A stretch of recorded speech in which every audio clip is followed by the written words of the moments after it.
Hey everyone, this is your host Buzz, welcoming you to another great episode.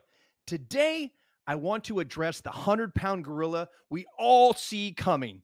Yes, you got it, the R word. Regardless of who you talk to, there is some level of economic turmoil headed our way as soon as January 2023. But if you're anything like me, you refuse to participate in recessions and are looking for ways to not only weather the storm, but come out stronger on the other side. Joining me today to dig into this topic is Howard Wolpoff, the Chief Marketing Strategist at Profit Master Business Solutions. Howard has over 25 years experience helping hundreds of businesses create profitable solutions to drive sales. He's a master of eliminating the state of chaos many small businesses face during turbulent times. He also helps them redirect energies, create accountability, and accelerate performance in an effort to drastically increase revenues, and in the process, make them recession resistant. Howard, welcome to You Are Buzzworthy. Thank you so much for having me. I really appreciate it. So, what say you about the current U.S. economy, and what do you see in the coming months? There's definitely challenges, and everyone's feeling those challenges. Inflation has definitely been a painful experience. It's not just us, the whole world is feeling it. And thankfully, our levels aren't what some of these other countries are dealing with. But it does bring pain to the individual and bring pain to different businesses. And we're all on the watch to see, what does this mean? What is the effect of all of it?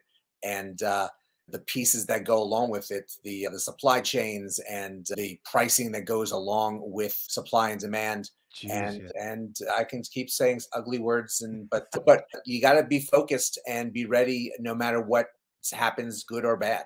I agree 100%. Everybody asks, like, what sector do I think is going to be the worst off if things get worse? Because I'm with you. Like, I don't really believe that it is as bad as some people say. But I was listening to a Wall Street Journal podcast the other day, and you had the president of Chase Bank, and he was saying, yeah, there's going to be some, kind of like how you were saying it, there's going to be some bumps in the roads. And then you go over to Bank of America's president, and he's like, we're not only going to have a recession, we're going to have a hurricane of economy in 2023. I don't know. I think we've already seen a lot of what inflation does to restaurants, what COVID did to the hospitality industry. Is there an industry that you're worried most about if things do go a little more south? I wouldn't say an industry in general, but I'll group owners together. Those that really are less informed and less educated about being a small business owner. The biggest problem that small business owners have in general, regardless of the economy, is that they weren't taught how to be small business owners, entrepreneurs in college. They don't really teach it, except in some specific programs here and there. They teach you to be an employee. And those that started their business and kind of put everything together, and the foundation of their business are their first number of sales, are going to have bigger problems than those that really planned out launching a business and having a strategy and making sure all the proper pieces were together. I agree 100%. I have a degree in management, and there's absolutely, not only business management with an emphasis on entrepreneurialism. And I'm telling you right now, one of those classes taught me anything about actually running a business. Not technically managing a business. It was about leadership. It was about corporate finance. It was about all these other things that, yeah, like you said, you're being trained to be an employee, which I think is really bad. I came out of the Air Force when I started my business. I'd been in the Air Force for 10 years. Luckily, I already had entrepreneurial experience with side hustles for 15 years. I was trying to be a professional musician for a long time, that whole 9 yards. So I think I already understood the reasonable expectations. I think that a lot of business owners come in with these like rosy glasses. And do you think that's why we see 20% of the businesses close in the first year, and then the remaining 50% of the remaining of those closing in the next 5 years? Rosy glasses is a good way to describe it. Adrenaline is another. Some of it is major chips on their shoulders as they're starting a business because I can do it better than the person I was working for. But they weren't trained to deal with the marketing, the bookkeeping, the HR issues as the business grows. And they're focused on doing the work that they want to be doing. And all of it just gets harder. So that becomes part of the problem of being a business owner. And at a certain point, you just can't juggle it all. And you may not be in the position to hire other people to help you. So what do you do? And sometimes that answer is closing the door, and you took your shot and it didn't work, but you probably didn't work. Most of the reason is because you weren't prepared in advance and didn't really fund yourself to get those pieces taken, getting addressed the right way, as opposed to just things that came along the road. A lot of times when someone actually reaches out for help or is researching things, they get a sticker shock at how much some of these things cost, because they're not looking at it as an investment in their business. They're looking at it as an expense that they didn't plan for. And that has a lot to do with some of the challenges these businesses have when they're starting. I couldn't agree with you more. I think that I see it all the time. I've had the pleasure of working with over 1,000 businesses the last 17 years on the marketing side. And I see marketing being the last thing funded for brand new businesses. And even worse is that I see them not only come to me broke, but they haven't even funded the operations fully because they didn't give the 20 to 50% buffer of what things actually cost versus what they thought it cost when they put their business plan together. I have a related question to this. What is your opinion? And this is specifically for small businesses, closely held and operated companies. What is your opinion about business plans and their importance to an actual business launching if they're not looking for VC money or they're not going directly to SBA to get a loan to start their business? I like the way you worded the question. Obviously, with the latter two examples, you must have a business plan, and it must be pretty thorough in all the information that you need to provide to qualify for those opportunities. I'm always a big believer in having a strategy.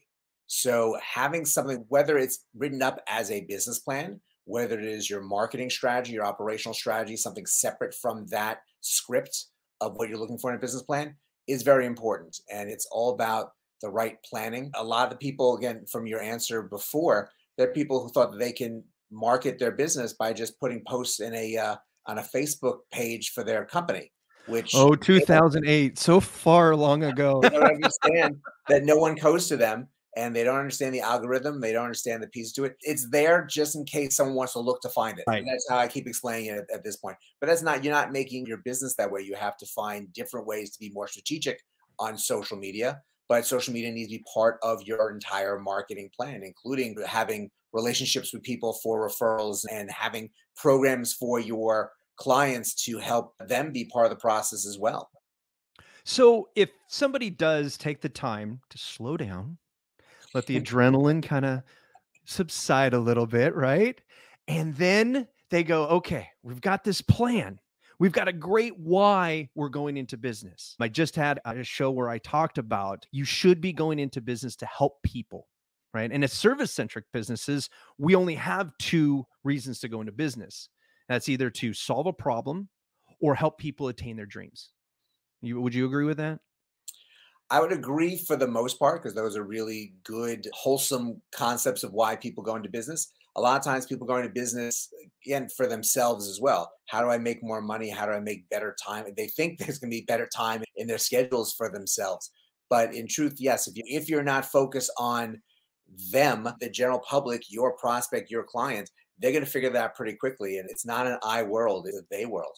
It is a they world. It's a buyer's market. It always has been. I just think that now that we have more choice in who we can have do business with, it's really forcing business owners to be more discerning of why they're in business. I've always had the methodology or belief that if you focus on your why, you are going to find money. People will trip over you to give you their money if you are true to what your purpose is. Right now, that's not to say that you don't go in and look at your pricing strategies and your marketing strategy, your operational strategies and your salary strategies, all the things you were talking about there. Going back to what I was saying before is that if they've done all of that, they've written all of those strategies down, what do you think causes so much of this chaos that we see in young businesses? even though some of them actually do all of these planning and strategy exercises. The planning and strategy exercises are the before. Right. Before you get into the flow of things. The key word is implement. Can you implement the plan? What are you doing to implement the plan? What kind of results are you getting from it? What kind of measurement are you doing from the implementation of the plan? If you have a marketing plan that includes spending money on digital ads and commercials in different ways, how are you going about creating the right message for you that you want your speaking to your audience? And how well do you know your audience? I think that's taking a step back. A good amount of owners don't really have a sense of who their audience is, who's their avatar. Oh my gosh. I'm a plumber and I'm going to put out my plumbing sign and on my truck, and Right. people are going to hire me. But Right. Oh yeah. If you have pipes, you're a good client for me. Right. Exactly. So anyone who has pipes, and I think that what I'm hearing you talk about is efficiencies are thwarted from trying to be everything to everyone. That really is what I'm hearing you say. If you're trying to please 10 different segments of the market, that means you have 10 different ways you have to produce your product or service. There are some companies that can do that, but it's right out of the gate, far between that. And you really have to figure out who your audience is, where's your location of your business, and the surrounding neighborhoods of how you can reach out to them. Again, I always get plumber on the brain when I look at some of my examples, but it's how are you going to really speak to them, and really understanding that there's two concerns that they have in their head. There's a problem they have they don't want, and a result they want they don't have. And this is what they're on a journey for. They're searching for an answer to those two problems, those two concerns. If you're able to address them, whether it's through a one-on-one conversation, through them looking at your website and wanting to learn more about how you can help them, then there's a possibility of them becoming a prospect. But if you're not doing that and they don't see how you can help them, they're going to move on to somebody else. So how important would you say it is then I agree. There are people who can serve a lot of different segments of their market. But I have a feeling that has more to do with your prior experience in the field in which you're serving and your logistical abilities coming into the job of owning a business. Would you agree? I would agree. And really, it's a very small percentage of businesses that can come out like that out of the gate. But so dealing with everyone else, you can't really assume that you are everything to everybody, because trying to be the Elon Musk as you open the doors and start running and build rocket ships right out the gate, right? If you have a big neighborhood flex movie theater, there's going to be an interest by lots of different types of people to do that. It's very rare. You have the opportunity to launch a minor league baseball team in your community. Very different types of audiences, and they don't have to be I like baseball audiences, because that's about entertainment. If you're the plumber, if you're opening a bakery in a strip mall, you need to figure out who your audience is, where they are, and how you can speak directly to them, as opposed to getting a bullhorn and speaking to everybody. So when we're boiling this down to saying, okay, be focused on what you do, who you do it for, great advice. What other action item could we give our listeners that they could take away today to avoid the threat of closing their doors amongst any or amid any economic landscape coming in 2023? I think first and foremost, everything starts with the website. And I say that because this is something, again, people on a journey, they're going to go searching on Google, trying to find information about you. Someone says, hey, why don't you check out? They're going to go online and try. The first thing I do is take a look at your website. So websites are very dangerous for companies, because not everyone understands what should be on a website. And you can get companies that you work with that sell you a lot of things that don't make any sense to everyone else. I love the ones that wish from the side and all these visuals. And so the person who purchased it thought they got a top-notch website. But those are annoying to the people who are trying to do a search and trying to find information. And if it is a digital brochure that just talks about how great you are, what you've done, what accomplishments you have, how great you will feel working for them, they're going to get turned off very quickly, because it's about how are you going to help them. And lots of companies unfortunately start off new with new websites that don't speak to their avatar whatsoever. And others that somehow have made it long enough. I still love the ones that have websites that are 10 years old that aren't that you can't use them on the phone. You're seeing they're trying to drag around looking at these old graphics, and you can't get any information off it. But they made an investment in a website. They don't need to do it any other time. They don't realize this is something that's a working document, that if you're not addressing the questions that your customers have in their head, they're not going to want to care about anything else that's on there. And you have to evolve with how those questions may tweak along the time and years. So we know that we have to work our website. We know we have to talk to our target segment in our market. We know we need to stay focused on our buyer. What about the operations? How important is it today that the operational side of things? Because I remember like in the 90s and the early 2000s, I mean, I watched businesses fail up, like literally not understanding how some of these businesses were still in that had their doors open. Their operations were so out of whack. You'd walk in, it was a different experience every time. Do you think that consumers have evolved past that and are expecting? Evolved is a very interesting word. I think consumers gotten more petty Ooh, and petty. I become like that word.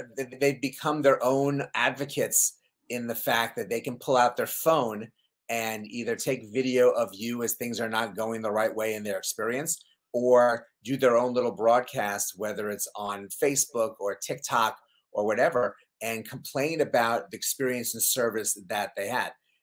Is it true? I don't know. I'm not sure, watching the back and forth volley between James Corden and the restaurant owner, where's the line between he was a horrible human being to they had a health issue with an allergy for his wife and things might have escalated a little bit. That's where the problem is, where people can throw out all these facts about you and your business and how terrible of a person you are, and that changes the whole dynamic, where you may have a thriving business and you make one mistake and have a bad day and it's caught on video with the wrong person who can really destroy the business, and you're out of business. So we know we can't tell the future. We understand that we can't thwart all bad business coming through our doors. Is there one piece of advice you could part with us that could help us understand how to prepare, or actually better prevent those types of situations coming up in our business? I think it goes back to the statement you made before about the reasons why, the whys people go into business. They're in the business to help people. If you have that as your focus throughout, and you train your staff to treat people in the proper manner, and you're looking out for different situations, and as part of the design of the business, design the branding, you have added value opportunities that you are able to provide to your customers that really make their day, that really catch them by surprise. That can help mitigate any challenges that may come about, because things do happen, and hopefully it's handled in such a way that people don't get too upset about it, but you're able to move forward with these things. But it's all part of again, having a marketing plan, having an operational plan, and making sure that you're creating an experience for your customer that they enjoy, and hopefully are able to go out and be your marketing evangelist and tell the world how great you are. And there you go. Good show. Oh, That was and great. you froze right at the last second. That's great. There we go. You have my back? Yeah, you're back. I think we lost one or two words in there, but as I have learned quickly, that as long as they get the gist, nobody complains. It's harder to try to patch it. So what was the word that you missed, and try to redo it, but they will look at it in post to make sure it sounds good. And then sometimes it actually records and I didn't hear it. So that's even better. Okay. Cool. Great. We totally went far off where I thought it was going to go, and it was really enjoyable to have that kind of conversation with you. I appreciate you letting me guide it towards that. I've had a lot of marketing call in the first 12 shows. And so these next 10 shows, I'm trying to stay away from marketing and get into the weeds of, when my last show was on psychology, mindset, burnout, those types of things. I'm trying not to be self-serving in my show is what I'm trying to do. I appreciate you letting me guide us in that direction. I think that with both of our experiences of working with the types of business we were talking about, the listeners are going to definitely appreciate your input. So I thank you for being on the show. I thank you for being flexible and patient with me. And I will let you know when this launches. It's probably going to be closer to the beginning of December. Okay. If I have my math correct. And if I will give you a heads up. We're building this airplane as we take off, even though we're already ranked like top 20% podcasts in the nation right now for business podcasts. That's fantastic. It's been crazy. I'm like already going, oh crap. Now I got to get my sponsorship package. I got to get all these other things and then keep the validity of the show. Like that. My biggest thing is that I've been on almost 100 shows that I didn't host. So I've been a guest on almost 100 shows, and I've been on shows where it's just very self-serving. It's very promotional and it's not as helpful. And so that's where I'm trying to stay away from and and that's why we keep it to 20 minutes, because then we don't get into all the fluff that a lot of people they do. And so far the feedback we have gotten, because we've already gotten 22 reviews out of 12 shows. That's an average of 2 reviews a show. I've never heard of that. That's phenomenal. So I really appreciate that. I'm going to get you on my list as well to bring you back, especially to talk about some stuff in the marketing realm. It seems that's something that you're really passionate about. And I love talking to other marketers. So we'll find a topic that the two of us can geek out on for 20 minutes and we'll do it again. And I can throw in the angle because I touched on it before. I worked in baseball for a number of years. So sports marketing is also in my wheelhouse. I was a minority owner of a professional indoor football team, minor league indoor football team. Which Back one? when it was the Indoor Football League. We were the Alaska Wild. Wow. Yes. I lived in Alaska for 17 years. That's fantastic. That's where I started my business, actually. I got out of the service. I was in the Air Force for 10 years, failed musician, whole 9 yards. And so a lot of life before this life. I feel like I've lived like 3 lives already, and I'm not even 50 yet. So but yeah, there was like 2.5, 3 years of my life I'll never get back, but it was a lot of fun while it lasted. I'm sure. Look, we was part of the launch of the Brooklyn Cyclones. So I know them. Short season A for the Mets. And I ran a Broadway show for 4 years on Coney Island. There you go. I'm a thespian myself. I don't have any Broadway shows or anything like that. But when I was younger, I feel that was my entry into public speaking and whatnot, is understanding stage presence and all those good things. But I really sucked at remembering my lines. So I'm much more of an extemporaneous person. That's why I write a lot of notes. So now I have 2 sons who are in high school, and they're both in the play. So it's coming up in a week and a half, I think. The Murder on the Orient